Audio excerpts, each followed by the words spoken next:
हर साल 8 मार्च ਨੂੰ बड़े उत्साह ਦੇ ਨਾਲ महिला दिवस ਮਨਾਉਣ ਵਾਲਿਓ ਜੇ ਤੁਹਾਡੇ ਅੰਦਰ ਜ਼ਮੀਰ ਹਲੇ ਜਾਗਦੀ ਹੈ ਤਾਂ ਇਹ ਖਬਰ ਤੁਹਾਡੇ ਜ਼ਮੀਰ ਨੂੰ ਹਲਾਉਣਾ ਜ਼ਰੂਰ ਦੇਵੇਗੀ।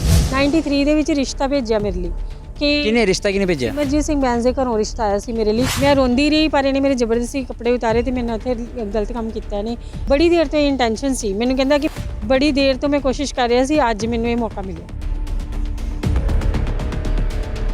ਤੁਸੀਂ ਕਿਹਾ ਕਿ 10 ਤੋਂ 12 ਵਾਰ, 10 ਵਾਰ ਗਿਆ 12 ਵਾਰ? ਸਿਰ 12 ਵਾਰ 12 ਵਾਰ ਤੁਸੀਂ ਕਿਹਾ ਹੈ, ਉਸ ਤੋਂ ਬਾਅਦ ਹੀ ਆਵਾਜ਼ ਕਿਉਂ ਚੁੱਕੀ? ਹੁਣੀ ਤੁਹਾਨੂੰ ਇਹ ਲੱਗਿਆ ਕਿ ਨਹੀਂ ਹੁਣ ਅੱਤ ਹੋ ਗਈ ਹੈ, ਪਹਿਲਾਂ ਤੁਸੀਂ ਕਿਉਂ ਨਹੀਂ ਬੋਲੇ? ਇਹਨੂੰ ਫਿਰ ਤੰਗ ਕਰਨ ਲਈ ਇਹਦੇ ਪੈਰਲ ਲਿਆ ਕੇ ਬੰਦੇ ਬਿਠਾ ਦਿੰਦੇ ਆ, ਇਹਨਾਂ ਦੇ ਪਾਰਟੀ ਦੇ ਬੰਦੇ ਆ ਕੇ, ਇਹ ਤਾਂ ਜੀ ਮੇਰੇ ਨਾਲ ਵੀ ਸੰਬੰਧ ਸੀ ਇਸ ਕਿਸਮ ਦਾ। ਫਿਰ ਇਹਨਾਂ ਨੂੰ ਟੈਲੀਫੋਨ ਤੇ ਅਸ਼ਲੀਲ ਫਿਲਮਾਂ ਭੇਜਦੇ ਆ ਬਾਹਰੋਂ, ਫੋਰਨ ਕੰਟਰੀ ਤੋਂ। ਇੰਨਾ ਅੰਨਾਪਣ ਪੁਲਿਸ ਦਾ, ਇੰਨੀ ਆਪਣੀ ਗੈਰ ਜ਼ਿੰਮੇਦਾਰਾਨਾ ਕੰਮ ਕਰਨਾ। ਬਿਨਾਂ ਸ਼ਹਿ ਤੋਂ ਇਹ ਨਿਡਰਤਾ ਹੋ ਸਕਦੀ ਹੈ? ਹੋ ਹੀ ਨਹੀਂ ਸਕਦੀ ਬਿਨਾਂ ਸ਼ਹਿ। ਐਂਡ ਸ਼ਹਿ ਵੀ ਕੋਈ ਛੋਟੀ ਮੋਟੀ ਨਹੀਂ ਹੈ, ਸ਼ਹਿ ਟੌਪ ਬੌਸ ਦੀ ਹੈ।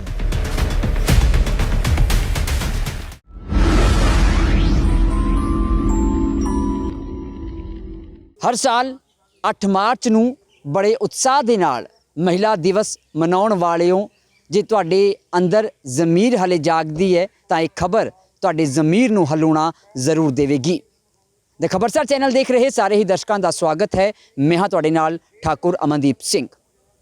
ਇਸ ਵੇਲੇ ਸਾਡੇ ਨਾਲ ਇੱਕ ਮਹਿਲਾ ਮੌਜੂਦ ਹੈ ਤੇ ਹਰੀਸ਼ ਰਾਏ ਢਾਂਡਾ ਸਾਹਿਬ ਮੌਜੂਦ ਨੇ। ਸ਼ਾਇਦ ਜੇ ਤੁਸੀਂ ਨਹੀਂ ਪਛਾਣਿਆ, ਮੈਂ ਦੱਸਣਾ ਚਾਹਾਂਗਾ, ਨਵੰਬਰ 2020 ਨੂੰ ਇੱਕ ਮਾਮਲਾ ਸਾਹਮਣੇ ਆਇਆ ਸੀ ਤੇ ਲੋਕ ਇਨਸਾਫ ਪਾਰਟੀ ਦੇ ਸਰਪ੍ਰਸਤ ਸਿਮਰਜੀਤ ਸਿੰਘ ਬੈਂਸ ਦੇ ਖਿਲਾਫ ਇੱਕ ਮਹਿਲਾ ਨੇ ਕਥਿਤ ਰੇਪ ਦੇ ਇਲਜ਼ਾਮ ਲਾਏ ਸੀ। ਉਹ ਮਹਿਲਾ ਸਾਡੇ ਨਾਲ ਮੌਜੂਦ ਨੇ। ਅੱਜ ਮੈਮ ਦੁਬਾਰਾ ਮੀਡੀਆ ਦੇ ਨਾਲ ਮੁਖਾਤਬ ਹੋਣ ਦਾ ਕਾਰਨ ਕੀ ਹੈ? ਕਿਉਂਕਿ ਮੇਰੇ ਖਿਆਲ 'ਚ ਇਸ ਵਾਕਿਏ ਨੂੰ ਤਾਂ 100 ਦਿਨ ਵੀ ਟੱਪ ਚੁੱਕੇ ਨੇ। ਸਰ ਕਾਨੂੰਨੀ ਕਾਰਵਾਈ ਨਹੀਂ ਹੋ ਰਹੀ ਉਹਦੇ ਉੱਤੇ।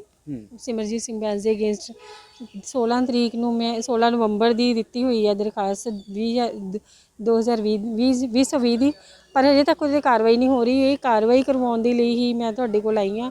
ਤੁਸੀਂ ਲੋਕਾਂ ਨੂੰ ਤੇ ਜਿਹੜੇ ਅੱਗੋਂ MLA ਨੇ, ਜਿਹੜੇ ਵਿਧਾਨ ਸਭਾ 'ਚ ਜਾ ਕੇ ਬਹਿੰਦੇ ਨੇ, ਉਹਨਾਂ ਨੂੰ ਉਹ ਵੀ ਕੁਐਸਚਨ ਉਠਾਉਣ, ਉਹਨੂੰ ਪੁੱਛਣ ਕਿ ਬੀਬੀ ਸੱਚ ਕਹਿ ਰਹੀ ਹੈ ਕਿ ਝੂਠ ਕਹਿ ਰਹੀ ਆ। ਮੈਮ ਲੇਕਿਨ ਕਾਰਵਾਈ ਤਾਂ ਪੁਲਿਸ ਨੇ ਕਰਨੀ ਹੈ। ਤੁਸੀਂ ਲੁਧਿਆਣੇ ਕਮਿਸ਼ਨਰ ਸਾਹਿਬ ਨੂੰ ਮਿਲੋ ਜਾ ਕੇ, ਉੱਥੇ ਕੁਝ ਹੱਲ ਹੋ ਸਕਦਾ? ਸਰ ਮਿਲਨੇ ਆ, ਪੁਲਿਸ ਕਮਿਸ਼ਨਰ ਨੂੰ ਮਿਲਦੇ ਆ, ਰੋਜ਼ ਮਿਲਦੇ ਆ, ਪਰ ਉਹ ਕਾਰਵਾਈ ਡਿਲੇ ਕਰਦੇ ਪਏ ਨੇ। ਡਿਲੇ ਪੋਲੀਟੀਕਲ ਪ੍ਰੈਸ਼ਰ ਦੇ ਅੰਡਰ ਕਰ ਰਹੇ ਨੇ। ਤਾਂ ਮੀਡੀਆ ਹੀ ਲੋਕਾਂ ਤੱਕ ਆਵਾਜ਼ ਪਹੁੰਚਾ ਸਕਦਾ ਹੈ ਤੇ ਮੈਨੂੰ ਇਨਸਾਫ ਦਿਵਾ ਸਕਦਾ ਨਾ। ਤਾਂ ਪੁਲਿਸ ਕਾਰਵਾਈ ਦੀ ਢਿੱਲ ਕਰ ਰਹੀ ਆ, ਕਾਰਵਾਈ ਕਰ ਨਹੀਂ ਰਹੀ। ਕਾਰਵਾਈ ਦੇ ਨਾਂ 'ਤੇ ਕਾਰਵਾਈ ਦਬਾਉਣਾ ਚਾਹੁੰਦੀ ਆ ਕਿ ਕਿਸੇ ਤਰ੍ਹਾਂ ਉਹ ਮੈਨੂੰ ਲਾਲਚ ਦੇ ਲਵੇ, ਡਰਾ ਲਵੇ, ਧਮਕਾ ਲਵੇ ਤੇ ਮੈਂ ਚੁੱਪ ਕਰ ਜਾ। ਮੇਰੀ ਆਵਾਜ਼ ਦਬਾਉਣਾ ਚਾਹੁੰਦੀ ਆ ਤੇ ਆਵਾਜ਼ ਮੈਂ ਦਬਣ ਨਹੀਂ ਦੇਣੀ ਹੈ ਤੇ ਕਾਰਵਾਈ ਕਰਵਾਉਣੀ ਹੈ। ਨਹੀਂ, ਤੁਹਾਨੂੰ ਕੋਈ ਲਾਲਚ ਜਾਂ ਕੋਈ ਡਰਾਵਾ ਹੁਣ ਤੱਕ ਪਹੁੰਚਿਆ? ਹਾਂਜੀ ਸਰ, ਬਹੁਤ ਸਾਰੇ ਲੋਕਾਂ ਦੇ ਕੋਲ ਧਮਕੀਆਂ ਭੇਜੀਆਂ ਨੇ। ਕਿਸੇ ਨੇ ਕਾਲ ਕਰੀ, ਆਪਣੇ ਬੱਚਿਆਂ ਦਾ ਧਿਆਨ ਰੱਖੋ, ਇਕੱਲੇ ਨਾ ਜਾਓ, ਬੱਚਿਆਂ ਨੂੰ ਇਕੱਲੇ ਨਾ ਭੇਜੋ। ਤੇ ਫਿਰ ਲਾਲਚ ਦਿੱਤੇ, ਕਦੇ ਕਹਿੰਦੇ 50 ਲੱਖ ਲੈ ਲਓ, ਕਦੇ ਕਹਿੰਦੇ 30 ਲੱਖ ਦੀ ਕੋਠੀ ਲੈ ਲਓ, 50 ਲੱਖ ਕੈਸ਼ ਲੈ ਲਓ, ਔਰ ਇੱਕ ਲਾਈਨ ADCP ਨੂੰ ਲਿਖ ਕੇ ਦੇ ਦਿਓ ਕਿ ਮੈਂ ਕਾਰਵਾਈ ਨਹੀਂ ਕਰਾਉਣਾ ਚਾਹੁੰਦੀ, ਮੇਰੀ ਤਬੀਅਤ ਖਰਾਬ ਆ। ਨਾ ਉਹ ਤੁਹਾਡੇ ਅਗੇਂਸਟ ਬੋਲੂਗਾ, ਨਾ ਤੁਸੀਂ ਉਹਦੇ ਅਗੇਂਸਟ ਬੋਲੋ। ਪਾਸਪੋਰਟ ਲਓ ਤੇ ਆਪਣਾ ਤੁਸੀਂ ਇੱਥੋਂ ਚਲੇ ਜਾਓ। ਗੁੱਸਾ ਕਹਿੰਦੇ ਦਿਮਾਗ ਦਾ ਦੁਸ਼ਮਣ ਹੁੰਦਾ ਆ, ਇਸ ਕਰਕੇ ਤੁਸੀਂ ਸੋਚੋ ਤੇ ਇੱਦਾਂ ਕਰਕੇ ਉਹਦੀ ਗੱਲ ਮੰਨੋ ਤੇ ਇੱਥੋਂ ਚਲ ਜਾਓ। ਤੇ ਮੇਰੇ ਕੋਲ ਰਿਕਾਰਡਿੰਗ ਹੈਗੀ ਇਸ ਚੀਜ਼ ਦੀ। ਇਹ ਗੱਲਾਂ ਤੁਹਾਨੂੰ ਕਿਹਨੇ ਕਹੀਆਂ ਨੇ? ਡਾਇਰੈਕਟਲੀ ਖੁਦ ਕਹੀਆਂ ਨੇ ਉਹਨਾਂ ਨੇ ਜਾਂ ਕਿਸੇ ਦੇ ਥਰੂ ਉਹਨਾਂ ਦੇ ਕੋਈ ਨਜ਼ਦੀਕੀ ਨੇ ਜੋ ਤੁਹਾਨੂੰ ਹੁਣ ਅਪਰੋਚ ਕਰ ਰਹੇ ਨੇ? ਇਹ ਸਰ ਮੇਰੇ ਨਾਲ ਹੀ ਗਏ ਸੀ ਦਰਖਾਸਤ ਦੇਣ ਪਹਿਲਾਂ ਮੇਰੇ ਨਾਲ, ਤੇ ਹੁਣ ਉਹਨੂੰ ਡਰਾ ਧਮਕਾ ਰਹੇ ਨੇ।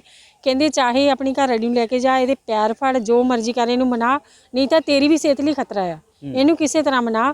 ਤੇ ਇਹ ਆਫਰ ਉਹਨਾਂ ਨੇ ਭੇਜੀ ਮੇਰੇ ਕੋਲ। ਅੱਛਾ ਮੈਮ, ਵੈਸੇ ਤੁਸੀਂ ਪਹਿਲਾਂ ਵੀ ਦੱਸ ਚੁੱਕੀ ਹੋ ਹੈ ਨਾ, ਲੇਕਿਨ ਮੈਂ ਜ਼ਰੂਰ ਇਹ ਚਾਹਾਂਗਾ ਇੱਕ ਵਾਰ ਦੱਸੋ ਆਖਿਰ ਹੋਇਆ ਕੀ ਸੀ? ਸ਼ੁਰੂਆਤ ਕਿੱਥੋਂ ਹੋਈ ਸੀ ਇਸ ਮਾਮਲੇ ਦੀ? ਕਿਉਂਕਿ ਮੀਡੀਆ ਦੇ ਵਿੱਚ ਕਈ ਤਰ੍ਹਾਂ ਦੀਆਂ ਕਹਾਣੀਆਂ ਪਈਆਂ ਹੋਈਆਂ ਨੇ, ਪਰ ਜੋ ਤੁਸੀਂ ਇਲਜ਼ਾਮ ਲਾ ਰਹੇ ਹੋ ਉਹਨਾਂ ਇਲਜ਼ਾਮਾਂ ਦੀ ਸ਼ੁਰੂਆਤ ਹੁੰਦੀ ਕਿੱਥੋਂ ਹੈ? ਇਹਦੀ ਬਹੁਤ ਦੇਰ ਦੀ ਇੰਟੈਂਸ਼ਨ 'ਚ ਸੀ ਸਰ ਮੇਰੇ ਤੇ ਨਾ। ਬੜੀ ਦੇਰ ਤੋਂ ਮੈਂ ਇਹਨੂੰ ਇਗਨੋਰ ਕਰਦੀ ਆ ਰਹੀ ਸੀ, ਬਹੁਤ ਦੇਰ ਤੋਂ। ਹੁਣ ਪ੍ਰੋਪਰਟੀ ਡਿਸਪਿਊਟ ਸੀਗਾ ਮੇਰਾ, ਤਾਂ ਮੈਂ ਇਹਦੇ ਕੋਲ ਲੈ ਕੇ ਗਈ ਹਾਂ, ਤਾਂ ਇਹਨੇ ਉਸ ਚੀਜ਼ ਦਾ ਨਜਾਇਜ਼ ਫਾਇਦਾ ਚੱਕ ਕੇ ਜ਼ਬਰਦਸਤੀ ਮੇਰੇ ਨਾਲ ਕੀਤਾ। ਔਰ ਆਫਿਸ ਦੇ ਅੰਦਰ ਆਪਣੇ ਇਹਨੇ, ਮੈਂ ਇਹਨੂੰ ਮਨਾ ਵੀ ਕਰਦੀ ਰਹੀ, ਰੋਂਦੀ ਰਹੀ, ਪਰ ਇਹਨੇ ਜ਼ਬਰਦਸਤੀ ਮੇਰੇ ਨਾਲ ਰਿਲੇਸ਼ਨ ਬਣਾਇਆ, ਜ਼ਬਰਦਸਤੀ ਮੇਰੇ ਨਾਲ ਗਲਤ ਕੰਮ ਕੀਤਾ ਆਪਣੇ ਆਫਿਸ ਦੇ ਅੰਦਰ। ਤੇ ਸਭ ਤੋਂ ਪਹਿਲੀ ਵਾਰ ਕਦੋਂ ਹੋਇਆ ਸੀ? ਸਰ ਇਹ 4 ਅਗਸਤ ਨੂੰ ਹੋਇਆ ਸੀ, ਜਦੋਂ ਮੈਂ ਪ੍ਰਾਪਰਟੀ ਡਿਸਪਿਊਟ ਲੈ ਕੇ ਗਈ ਇਹਦੇ ਕੋਲੇ। ਪਹਿਲਾਂ ਤਾਂ ਮੈਨੂੰ ਇਹ 2-3 ਦਿਨ ਬੁਲਾਉਂਦਾ ਰਿਹਾ ਕਿ ਮੈਂ ਗੱਲ ਕਰਦਾ ਕਰਦਿਆਂ ਕਹਿ ਕੇ ਤੇ ਇੱਕ ਦਿਨ ਇਹਨੇ ਮੈਨੂੰ ਬੁਲਾਇਆ ਜਦੋਂ ਇਹਦਾ ਸਟਾਫ ਚਲਾ ਗਿਆ, ਸ਼ਾਮ ਨੂੰ ਜਦੋਂ ਇਹਦਾ ਬ੍ਰਦਰ ਵੀ ਚਲਾ ਗਿਆ, ਤਾਂ ਉਦੋਂ ਇਹਨੇ ਮੇਰੇ ਨਾਲ ਗਲਤ ਕੰਮ ਕੀਤਾ ਆਫਿਸ ਦੇ ਅੰਦਰ। ਵੀ ਤੁਸੀਂ ਉਹਦੇ ਰੋਕਣ ਦੀ ਕੋਸ਼ਿਸ਼ ਨਹੀਂ ਕੀਤੀ? ਤੁਸੀਂ ਕਿਹਾ ਨਹੀਂ ਇਹ ਗਲਤ ਕੰਮ ਕਿਉਂ ਮੈਂ ਨਹੀਂ ਕਰਨਾ, ਜਾਂ ਤੁਸੀਂ ਇਤਰਾਜ਼ ਉੱਥੇ ਆਪਣਾ ਦਰਜ ਕਰਵਾਇਆ ਹੋਵੇ? ਸਰ ਮੈਂ ਰੋ ਰਹੀ ਸੀ, ਇਹਦੇ ਤੇ ਕੋਈ ਅਸਰ ਨਹੀਂ, ਪੱਥਰ ਦਿਲ ਇਨਸਾਨ ਆ। ਮੈਂ ਰੋਂਦੀ ਰਹੀ, ਪਰ ਇਹਨੇ ਮੇਰੇ ਜ਼ਬਰਦਸਤੀ ਕੱਪੜੇ ਉਤਾਰੇ ਤੇ ਮੈਨੂੰ ਉੱਥੇ ਗਲਤ ਕੰਮ ਕੀਤਾ ਇਹਨੇ। ਮੈਨੂੰ ਬਹੁਤ ਮਨਾ ਕੀਤਾ ਪਰ ਇਹਨੇ ਨਹੀਂ ਹਟਿਆ। ਤਾਂ ਇਹਦੀ ਇੰਟੈਂਸ਼ਨ ਬੜੀ ਦੇਰ ਤੋਂ ਇੰਟੈਂਸ਼ਨ ਸੀ, ਮੈਨੂੰ ਕਹਿੰਦਾ ਕਿ ਮੈਂ ਬੜੀ ਦੇਰ ਦਾ ਤੇਰੇ ਤੇ ਬੜੀ ਦੇਰ ਤੋਂ ਮੈਂ ਕੋਸ਼ਿਸ਼ ਕਰ ਰਿਹਾ ਸੀ, ਅੱਜ ਮੈਨੂੰ ਇਹ ਮੌਕਾ ਮਿਲਿਆ। ਬੜੀ ਦੇਰ ਤੋਂ ਕਿਵੇਂ? ਤੁਸੀਂ ਪਹਿਲਾਂ ਤਾਂ ਜਾਣਦੇ ਹੋ? ਸਰ ਮੇਰੇ ਪੜੋਸ 2 ਗਲੀਆਂ ਛੱਡ ਕੇ ਇਹਦਾ ਘਰ ਆ, ਔਰ ਬਚਪਨ ਤੋਂ ਹੀ ਅਸੀਂ ਇੱਕੋ ਸਕੂਲ 'ਚ ਪੜ੍ਹੇ ਹਾਂ, ਔਰ ਮੇਰੇ ਬ੍ਰਦਰ ਦਾ ਫਰੈਂਡ ਰਹਿ ਚੁੱਕਿਆ ਇਹ। ਅੱਛਾ, ਮਤਲਬ ਤੁਹਾਨੂੰ ਸਕੂਲ ਟਾਈਮ ਤੋਂ ਜਾਣਦੇ ਆ? ਹਾਂਜੀ ਸਰ, ਬਚਪਨ ਤੋਂ ਹੀ ਜਾਣਦਾ ਹੈ। ਅੱਛਾ, ਤੇ ਉਸ ਤੋਂ ਪਹਿਲਾਂ ਵੀ ਕਦੀ ਕੋਸ਼ਿਸ਼ ਕੀਤੀ ਹੈ ਗੱਲਬਾਤ ਕਰਨ ਦੀ ਜਾਂ ਸੰਪਰਕ ਕਰਨ ਦੀ? ਨਹੀਂ ਸਰ, ਮੈਨੂੰ ਕੋਈ ਧਿਆਨ ਹੀ ਨਹੀਂ ਸੀ, ਕਦੇ ਮੈਂ ਧਿਆਨ ਹੀ ਨਹੀਂ ਦਿੱਤਾ। ਇਹ ਤਾਂ ਇਹਨਾਂ ਨੇ ਮੇਰੇ ਲਈ 93 ਦੇ ਵਿੱਚ 93 ਦੇ ਵਿੱਚ ਰਿਸ਼ਤਾ ਭੇਜਿਆ ਮੇਰੇ ਲਈ ਕਿ ਕਿਹਨੇ ਰਿਸ਼ਤਾ ਭੇਜਿਆ? ਸਿਮਰਜੀਤ ਸਿੰਘ ਬੈਂਸ ਦੇ ਘਰੋਂ ਰਿਸ਼ਤਾ ਆਇਆ ਸੀ ਮੇਰੇ ਲਈ, ਕਿਸੇ ਦੇ ਨਾਲ ਰਿਸ਼ਤਾ ਕਰਵਾ ਰਹੇ ਸੀ, ਤਾਂ ਉਹ ਰਿਸ਼ਤਾ ਹੋ ਨਹੀਂ ਪਾਇਆ ਕਿਉਂਕਿ ਕੁਝ ਉਹ ਅੰਮ੍ਰਿਤਸਰ ਸਾਈਡ ਦੇ ਸੀ ਔਰ ਘਰ ਦੇ ਨਹੀਂ ਮੰਨੇ ਨਾ, ਅਸੀਂ ਨਹੀਂ ਉਹ ਰਿਸ਼ਤਾ ਕੀਤਾ। ਉਸ ਤੋਂ ਬਾਅਦ ਸਰ ਫਿਰ ਜਦੋਂ ਵੀ ਕਦੇ ਮੇਰੇ ਨਾਲ ਕਦੇ ਮੈਂ ਇੱਕ ਵਾਰੀ ਵੀਜ਼ਾ ਆਫਿਸ ਦੇ ਰਿਗਾਰਡਿੰਗ ਕੋਈ ਕੰਮ ਗਈ ਸੀ, ਤਾਂ ਉਸ ਤੋਂ ਬਾਅਦ ਇਹਨੇ ਨੰਬਰ ਲਿਆ, WhatsApp ਮੈਸੇਜ ਸ਼ੁਰੂ ਹੋ ਗਏ ਇਹਦੇ ਮਿਲਣ ਲਈ ਕਰਦਾ, ਪਰ ਮੈਂ ਕਦੇ ਨਹੀਂ ਮਿਲੀ। ਬਸ ਮੈਂ ਹੁਣ ਮੈਂ ਆਪਣੀ ਮਜਬੂਰੀ 'ਚ ਇਹਦੇ ਕੋਲ ਗਈ ਤਾਂ ਇਹਨੇ ਮੇਰੀ ਮਜਬੂਰੀ ਦਾ ਫਾਇਦਾ ਚੱਕਿਆ ਬਸ। ਮੈਮ ਤੁਸੀਂ ਕਿਹਾ ਵੀ 4 ਅਗਸਤ 2020 ਨੂੰ ਜਦੋਂ ਪਹਿਲੀ ਵਾਰ ਗਲਤ ਕੰਮ ਤੁਹਾਡੇ ਮੁਤਾਬਕ ਸਿਮਰਜੀਤ ਬੈਂਸ ਨੇ ਤੁਹਾਡੇ ਨਾਲ ਕੀਤਾ ਹੈ, ਉਸ ਤੋਂ ਬਾਅਦ ਕਿੰਨੀ ਕੁ ਵਾਰ, ਕਿਉਂਕਿ 16 ਨਵੰਬਰ ਨੂੰ ਤੁਸੀਂ ਸ਼ਾਇਦ ਜਿਹੜਾ ਹੈਗਾ ਆਪਣੀ ਕੰਪਲੇਂਟ ਜਾਂ ਆਪਣਾ ਇਤਰਾਜ਼ ਦਰਜ ਕਰਵਾਇਆ, ਮੀਡੀਆ ਸਾਹਮਣੇ ਤੁਸੀਂ ਆਏ ਹੋ? ਹਾਂਜੀ ਸਰ, ਉਸ ਤੋਂ ਬਾਅਦ ਫਿਰ ਇਹਨੇ ਮੈਨੂੰ 10-12 ਵਾਰ ਫਿਰ ਆਪਣੇ ਆਫਿਸ ਬੁਲਾਇਆ, 8-9 ਵਾਰ ਇਹਨੇ ਆਪਣੇ ਆਫਿਸ ਬੁਲਾਇਆ, 3 ਵਾਰੀ ਭਾਬੀ ਦੇ ਘਰ ਬੁਲਾਇਆ। ਉਹ ਡੇਟਸ ਸਾਰੀਆਂ ਮੇਰੇ ਕੋਲ ਕਨਫਰਮ ਸੀ। ਇਹਦੀ ਜਿਹੜੀ ਪ੍ਰਧਾਨ ਦੀ ਇਹਨਾਂ ਦੀ ਲੋਕ ਇਨਸਾਫ ਪਾਰਟੀ ਦੀ ਪ੍ਰਧਾਨ ਆ ਈਸ਼ਰ ਨਗਰ ਦੀ, ਉਹਨੇ ਮੇਰੇ ਮੈਸੇਜ ਡਿਲੀਟ ਕਰਤੇ, ਕਹਿੰਦੀ ਤੂੰ ਉਹਨੂੰ ਮਰਵਾਏਂਗੀ, ਤੂੰ ਤਾਂ ਉਹਦੇ ਲਈ ਪ੍ਰੂਫ ਚੱਕੀ ਫਿਰਦੀ ਆ। ਬਾਕੀ ਸਾਰੇ ਮੈਸੇਜ ਉਸ ਤੋਂ ਬਾਅਦ ਦੇ ਨੇ, ਜਿੰਨੇ ਵੀ ਪ੍ਰੂਫ ਮੈਂ ਦਿੱਤੇ ਨੇ ਪੁਲਿਸ। ਤੁਸੀਂ ਕਿਹਾ ਕਿ 10 ਤੋਂ 12 ਵਾਰ, 10 ਵਾਰ ਗਿਆ 12 ਵਾਰ?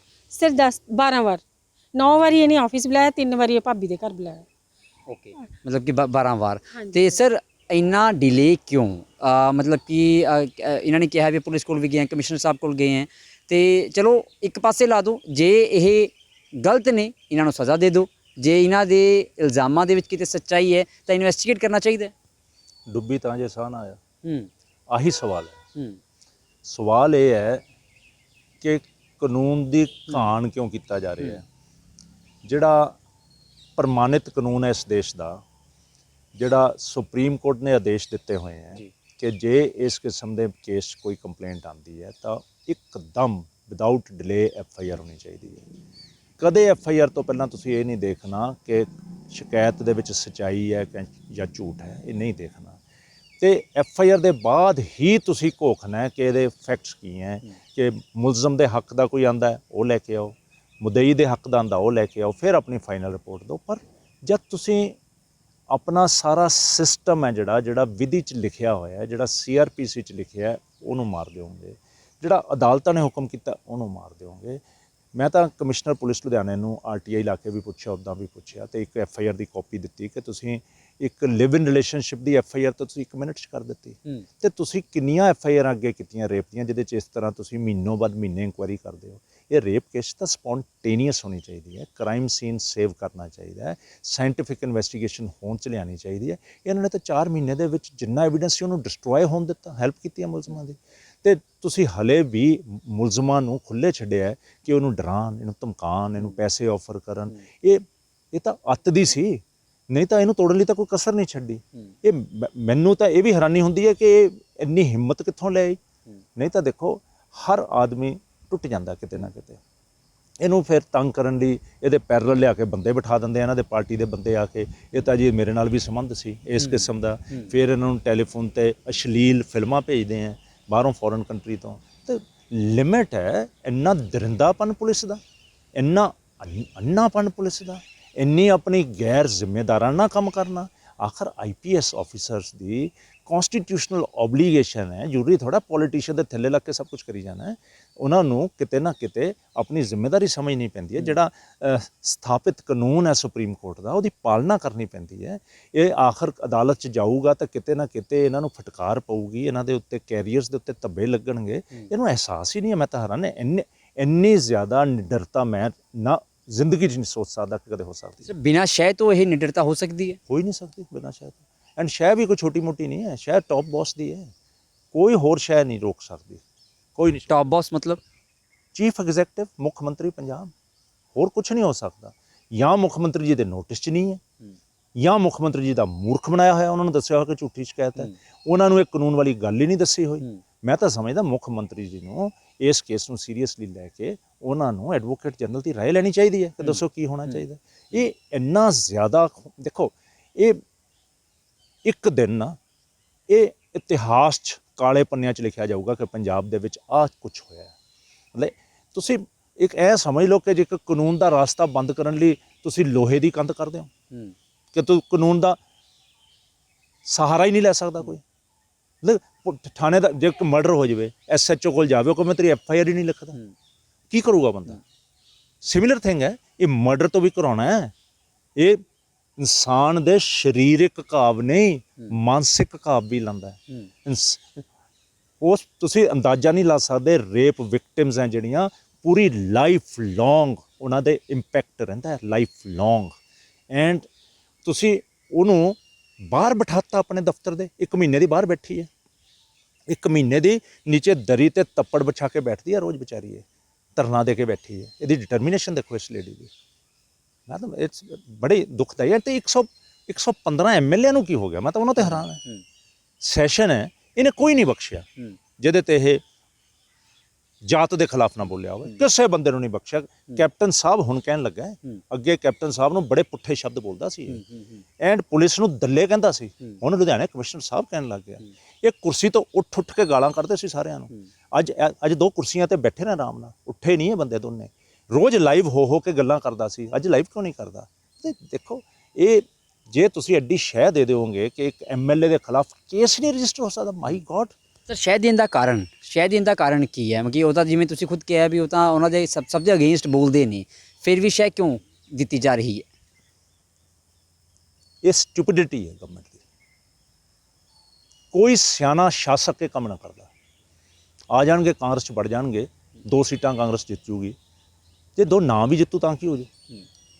ਤੁਸੀਂ ਕੱਲਾ ਇਹੀ ਰੱਖ ਲਿਆ ਕਿ ਰਾਜ ਭਾਗ ਬਣਾਉਣਾ, ਜਿੱਤਣਾ।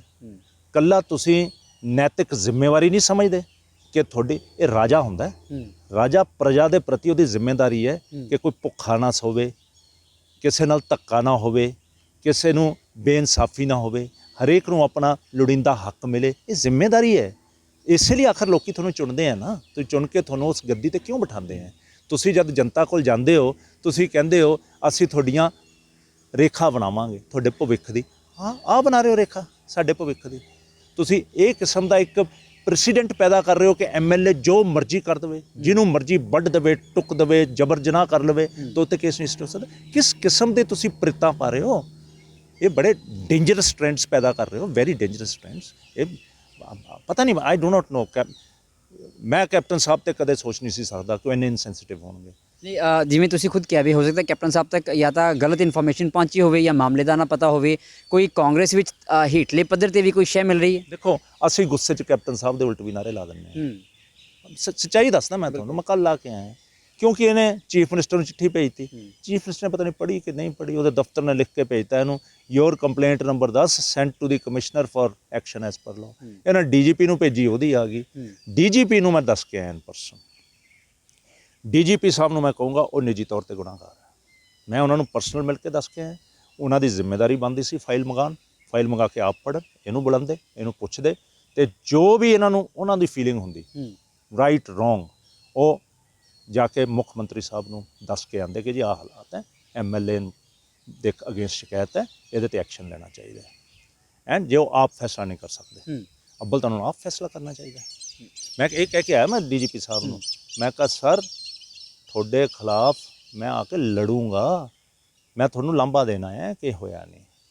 And DGP Sahib it's a well meaning ਮੈਨ, ਤਾਂ ਮੈਨੂੰ ਸਮਝ ਨਹੀਂ ਆ ਰਿਹਾ ਕਿ ਇਟਸ ਮੇਰੇ ਨਾ ਕੰਪਰੀਹੈਂਸ਼ਨ ਤੋਂ ਬਾਹਰਲੀਆਂ ਗੱਲਾਂ ਹੋ ਰਹੀਆਂ ਕਿ ਮੈਨੂੰ ਜੇ ਕੋਈ ਪੁੱਛ ਲੈਂਦਾ ਇਸ ਇਨਸੀਡੈਂਟ ਤੋਂ ਪਹਿਲਾਂ ਕਿ ਇਹੋ ਜਿਹਾ ਹਿੰਦੁਸਤਾਨ 'ਚ ਹੋ ਸਕਦਾ, ਮੈਂ ਕਹਿੰਦਾ ਹੋ ਨਹੀਂ ਸਕਦਾ। ਮੈਂ ਆਪਣੀ ਪੂਰੀ ਜ਼ਿੰਦਗੀ ਦੀ ਸ਼ਰਤ ਲਾ ਲੈਂਦਾ, ਦਾਅ 'ਤੇ ਲਾ ਦਿੰਦਾ ਕਿ ਹੋ ਨਹੀਂ ਸਕਦਾ ਹਿੰਦੁਸਤਾਨ, ਪਰ ਇਹ ਹੋ ਕੇ ਰਹਿ ਗਿਆ, ਅਨਬਲੀਵੇਬਲ।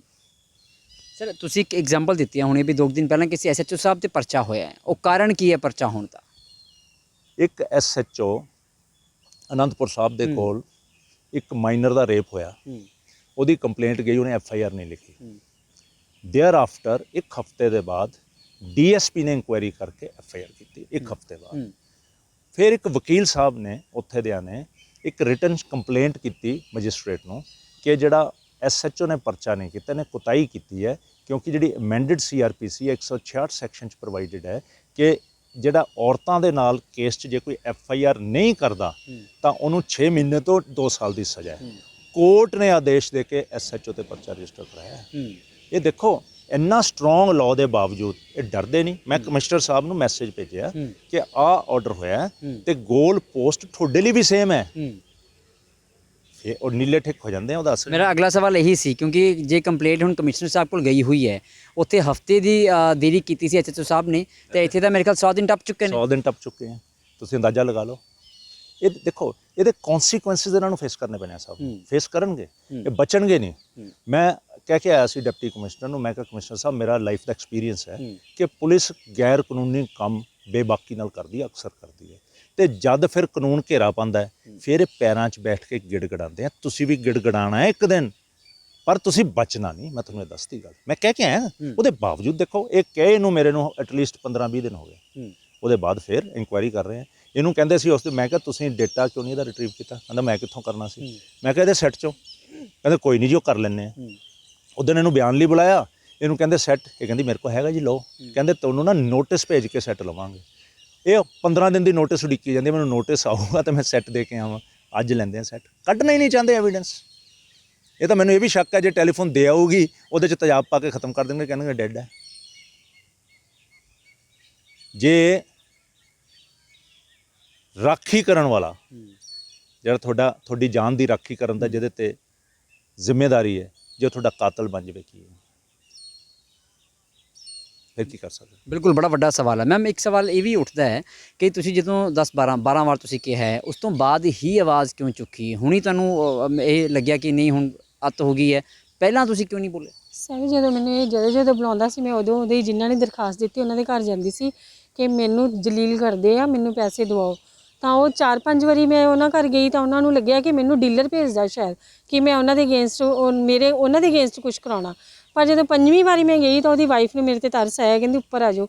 ਉੱਪਰ ਗਈ ਤਾਂ ਫਿਰ ਕਹਿੰਦੇ ਭੈਣ ਜੀ ਸੱਚੀ ਗੱਲ ਹੈ। ਮੈਂ ਕਿਹਾ ਭਾਜੀ ਸੱਚੀ ਮੈਨੂੰ ਕੋਈ ਪੈਸੇ ਨਹੀਂ ਦੇ ਰਿਹਾ, ਹਜੇ ਤੱਕ ਮੈਂ ਉਹਨਾਂ ਨੂੰ ਦੱਸਿਆ ਨਹੀਂ ਸੀ ਕਿ ਮੇਰੇ ਨਾਲ ਆਹ ਕੰਮ ਵੀ ਕਰਦੇ ਆ।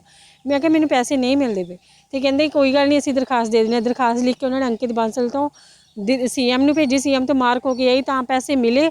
ਤਾਂ ਫਿਰ ਮੈਨੂੰ 29 ਅਕਤੂਬਰ ਨੂੰ ਫਿਰ ਬੁਲਾਉਂਦਾ ਪਿਆ, ਕਹਿੰਦਾ ਮੇਰੇ ਆਫਿਸ ਆ। ਆਫਿਸ ਗਈ ਤਾਂ ਮੈਨੂੰ ਕਹਿੰਦਾ ਕਿ ਅੰਦਰ ਬੈਠੋ। ਤਾਂ ਮੈਂ ਕਿਹਾ ਨਹੀਂ ਮੈਂ ਅੰਦਰ ਕਿਉਂ ਬੈਠਾ, ਮੈਂ ਕਿਹਾ ਮੈਂ ਅੰਦਰ ਨਹੀਂ ਬੈਠਣਾ, ਮੈਂ ਕਿਹਾ ਮੇਰੀਆਂ ਆਪਣੀਆਂ ਜ਼ਿੰਮੇਵਾਰੀਆਂ ਬਹੁਤ ਨੇ। ਕਹਿੰਦਾ ਦੱਸੋ ਕੀ ਕਹਿੰਦਾ ਸੀ? ਤੁਸੀਂ ਕਿਹਾ ਮੈਂ ਥੱਕੀ ਹੋਈ। ਕਹਿੰਦਾ ਮੈਂ ਕਿਹਾ ਮੇਰੀਆਂ ਆਪਣੀਆਂ ਜ਼ਿੰਮੇਵਾਰੀਆਂ ਬਹੁਤ ਨੇ। ਕਹਿੰਦਾ ਤੂੰ ਡੀਲਰ ਨਾਲ ਸਹੀ ਨਹੀਂ ਕੀਤਾ, ਡੀਲਰ ਦੀ ਕੰਪਲੇਂਟ ਕਰਕੇ। ਕਹਿੰਦਾ ਇਹ ਆਪਣੀ ਇੱਜ਼ਤ ਵੱਧ ਹੁੰਦੀ ਹੈ। ਮੈਂ ਕਿਹਾ ਪਹਿਲਾਂ ਮੈਨੂੰ ਇਹ ਦੱਸੋ, ਮੈਨੂੰ ਜਦੋਂ ਬੁਲਾਉਂਦਾ ਸੀ ਕਿੱਥੇ ਬੁਲਾਉਂਦਾ ਸੀ? ਟਰਾਲੀ ਕੋਲ ਆ ਜਾ, ਕਦੇ ਅੱਧੀ ਰਾਤ ਨੂੰ 7:30 ਵਜੇ, ਕਦੇ ਗਿਲਜ਼ ਗਾਰਡਨ ਕੋਲ ਆ ਜਾ, ਕਦੇ ਟਰਾਲੀ ਕੋਲ ਆ ਜਾ। ਜੇ ਟਰਾਲੀ ਕੋਲ ਜਾਨੀ ਹੈ, ਕਾਰ ਖੜੀ ਹੈ, ਉਹ 'ਚ 2 ਬੰਦੇ ਸ਼ਰਾਬ ਪੀ ਕੇ ਬੈਠੇ। ਕਹਿੰਦਾ ਕਾਰ 'ਚ ਬੈਠ ਫਿਰ ਪੈਸੇ ਦਊਂਗਾ। ਮੈਂ ਕਿਹਾ ਬੜੀ ਇੱਜ਼ਤ ਸੀਗੀ, ਫਿਰ ਮੈਂ ਕੰਪਲੇਂਟ ਨਹੀਂ ਸੀ ਕਰਨੀ। ਇੱਕ ਪਾਸੇ ਇਹ ਮੈਨੂੰ ਪਰੇਸ਼ਾਨ ਕਰਦਾ ਸੀ, ਇੱਕ ਪਾਸੇ ਉਹ। ਤਾਂ ਫਿਰ ਮੈਂ ਕੰਪਲੇਂਟ ਕੀਤੀ ਤਾਂ ਮੈਨੂੰ ਕਹਿੰਦਾ ਕਿ ਮੈਂ ਕਿਹਾ ਮੈਂ ਥੱਕੀ ਟੁੱਟੀ ਆਈ ਹਾਂ। ਕਹਿੰਦਾ ਥਕਾਵਟ ਲਾ ਦਿੰਦੇ ਆ। ਮੈਂ ਕਿਹਾ ਨਹੀਂ ਮੇਰੇ ਕੋਲ ਟਾਈਮ ਨਹੀਂ। ਕਹਿੰਦਾ ਜਦ ਟਾਈਮ ਹੋਊਗਾ ਉਦੋਂ ਆਈ। ਮੈਂ ਇਹਨੂੰ ਜਵਾਬ ਤਾਂ ਦੇ ਆਈ ਸਰ, ਪਰ ਡਰ ਤਾਂ ਲੱਗਦਾ ਨਾ, ਕਿਉਂਕਿ ਗੁੰਡਾ ਹੈ 1 ਨੰਬਰ ਦਾ। ਇਹਦੇ ਗੁੰਡੇ ਬਹੁਤ ਨੇ। ਇਹ ਤੋਂ ਡਰਦੀ ਫਿਰ ਮੈਂ ਘਰ ਆ ਗਈ। ਫਿਰ ਮੈਂ ਘਰ ਆਈ ਤਾਂ ਮੈਨੂੰ ਭਾਜੀ ਕਹਿੰਦੇ ਆ ਭੈਣ ਨਾਲ ਗੱਲ ਕਰ, ਵੀ ਤੇਰੀ ਦਿਖਾ ਤੁਹਾਨੂੰ ਪੈਸੇ ਮਿਲ ਗਏ, ਭੈਣ ਜੀ ਖੁਸ਼ ਹੋ? ਜਦੋਂ ਮੈਂ ਉਹਨਾਂ ਨੂੰ ਦੱਸਿਆ ਫਿਰ ਮੇਰਾ ਰੋਣਾ ਨਿਕਲ ਗਿਆ। ਮੈਂ ਕਿਹਾ ਭੈਣ ਦੀਦੀ ਮੈਨੂੰ ਇੱਦਾਂ ਸਿਮਰਜੀਤ ਮੈਮ ਨੇ ਮੈਨੂੰ ਇੱਦਾਂ ਕੀਤਾ। ਕਹਿੰਦੀ ਤੁਸੀਂ ਆ ਤਾਂ ਬਹੁਤ ਵੱਡੀ ਗਲਤ ਗੱਲ ਹੈ। ਕਹਿੰਦੀ ਅਸੀਂ ਤੁਹਾਨੂੰ ਮਸੀਹਾ ਸਮਝਦੇ ਸੀ। ਕਹਿੰਦੀ ਤੁਸੀਂ ਆਓ। ਫਿਰ ਦਰਖਾਸਤ ਲਿਖ ਕੇ ਫਿਰ ਮੈਂ ਰੱਖੀ। ਪਰ ਜਦੋਂ ਇਹਦਾ ਭਰਾ ਹੀ ਮੈਨੂੰ ਤੰਗ ਕਰਨ ਲੱਗ ਗਿਆ ਬਹੁਤ ਜ਼ਿਆਦਾ, ਫਿਰ ਵੀ ਮੈਂ ਜੋਬ ਲੱਭ ਲਈ। ਮੈਂ ਕਿਹਾ ਕੋਈ ਗੱਲ ਨਹੀਂ। ਮੈਂ ਜੋਬ ਲੱਭ ਕੇ ਜੋਬ 'ਤੇ ਜਾਣ ਲੱਗੀ। ਤਾਂ ਉਸ ਤੋਂ ਬਾਅਦ ਇਹਦਾ ਭਰਾ ਦੀਆਂ ਮਿਸਡ ਕਾਲਾਂ, ਵੀਡੀਓ ਕਾਲਾਂ, ਆਫਿਸ ਆ ਮੇਰੀ ਫੈਕਟਰੀ ਆ। ਤੇ ਇੰਨਾ ਤੰਗ ਕਰਨ ਲੱਗੇ, ਜੋ 4-5 ਦਿਨ ਮੈਂ ਇਹਦਾ ਜਵਾਬ ਨਹੀਂ ਦਿੱਤਾ ਤਾਂ ਮੇਰੇ ਘਰੇ ਹੀ ਆ ਗਿਆ। 16 ਨਵੰਬਰ ਨੂੰ 10 ਵਜੇ ਮੇਰੇ ਘਰੇ ਆਇਆ ਤਾਂ ਮੈਨੂੰ ਆ ਕੇ ਕਹਿੰਦਾ ਮੇਰੇ ਨਾਲ ਬਾਹਰ ਚੱਲ। ਮੈਂ ਕਿਹਾ ਮੈਂ ਬਾਹਰ ਨਹੀਂ ਜਾ ਸਕਦੀ, ਮੈਂ ਕੋਈ ਗੱਲ, ਕਹਿੰਦਾ ਕੱਲ ਕਰਨੀ ਹੈ। ਮੈਂ ਕਿਹਾ ਮੇਰਾ ਬੇਟਾ ਘਰੇ ਆ, ਉਹਦੇ ਨਾਲ ਗੱਲ ਕਰੋ, ਮੈਂ ਕੋਈ ਗੱਲ ਨਹੀਂ ਕਰਨੀ। ਕਹਿੰਦਾ ਬਾਹਰ ਆ। ਬਾਹਰ ਜਾ ਕੇ 10-12 ਫੋਨ ਕਰਦਾ ਰਿਹਾ। ਪਹਿਲਾਂ ਮੈਨੂੰ ਕਹਿੰਦਾ ਬਾਹਰ ਆ, ਗੇਟ ਤੇ ਗਿਆ, ਕਹਿੰਦਾ ਛੋਟੀ ਭੈਣ ਬਣ ਕੇ ਪੈਰੀ ਹੱਥ ਲਵਾ ਲਾ। ਮੈਂ ਕਿਹਾ ਉਦੋਂ ਕੀ ਹੋਇਆ ਸੀ ਜਦੋਂ ਮੈਂ ਭਾਜੀ ਕਹਿੰਦੀ ਸੀ? ਕਹਿੰਦਾ ਸਾਨੂੰ ਭਾਜੀ ਨਾ ਕਿਹਾ ਕਰ। ਮੈਂ ਕਿਹਾ ਹੁਣ ਤੂੰ ਕਹਿੰਦਾ ਪੈਰੀ ਹੱਥ ਲਵਾ ਲਾ। ਬਾਹਰ ਜਾ ਕੇ ਇਹਨੇ ਮੈਨੂੰ ਬਹੁਤ ਫੋਨ ਕੀਤੇ, ਪਰ ਮੈਂ ਫੇਸ ਕਵਰ ਕਰਕੇ ਆਪਣੇ ਪੜੋਸੀ ਦੇ ਨਾਲ ਜਾ ਕੇ ਦਰਖਾਸਤ ਦੇ ਕੇ ਆਈ ਉਹਨਾਂ ਦੀ ਕਾਰ 'ਚ। ਉਹਨਾਂ ਦੀ ਵਾਈਫ ਨੇ ਦਰਖਾਸਤ ਲਿਖੀ ਹੋਈ ਸੀ, ਉਹ ਦਰਖਾਸਤ ਲੈ ਕੇ ਸੀਪੀ ਕੋਲ ਜਾਣਾ ਸੀ। ਤੁਸੀਂ ਦੱਸੋ, ਬੰਦੇ ਗੁੰਡਾਗਰਦੀ ਕਰਦੇ ਪਏ, ਘਰੇ ਹੀ ਵੜੀ ਜਾ ਰਹੇ ਆ ਕੇ, ਫਿਰ ਕੀ ਕਰੂਗਾ ਬੰਦਾ?